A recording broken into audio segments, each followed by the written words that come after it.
அது யாரும் மறுக்க. அப்படிதான் எல்லா அரசியல் கட்சி தலைவர் சந்திக்கிறாரு. ஆக முதல் நாள் திருச்சியில் இருந்தார் தலைவர், இல்லாட்டா நேராக சந்திச்சிருப்பார், அதில் மாற்று கருத்துனால. அவர் திருச்சியில் இருந்த நிகழ்ச்சியில் அட்டன் பண்ணிட்டு நேற்று முந்தா நாள் தான் வந்தார்.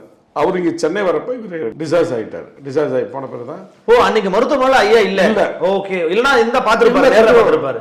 வந்து உடனே தொலைபேசி வாயிலா நலம் விசாரிச்சுட்டு அப்புறம் தான் ட்வீட் எக்ஸில் வந்து எக்ஸ் தளத்தில் வந்து முழுமையாக பூரணம் அடையணும் அப்படின்னு சொல்லி நலமுடன் இருக்குன்னு ஒரு செய்தியை பதிவு பண்ணார். தொலைபேசி பேசினார். அதை இன்னைக்கு தான் அண்ணன் வைகோ போய் பார்த்தார். நேற்று ட்வீட் பண்ணாங்க.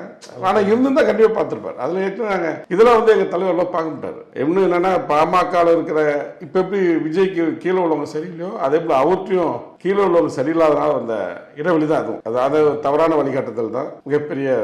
இருந்தாலும் இந்த இருவரும் கலவரம், நாமக்கல் கலவரம், பல்வேறு மாவட்ட கலவரங்கள் பின்னடைவு தான் அந்த இடைவெளி வந்தது. இது நாகரிகமான ஒரு நட்பு நாடாக இருந்தால் நலம் விசாரிப்பு. இது எந்த முன்னோக்கு அரசியலும் இல்லை.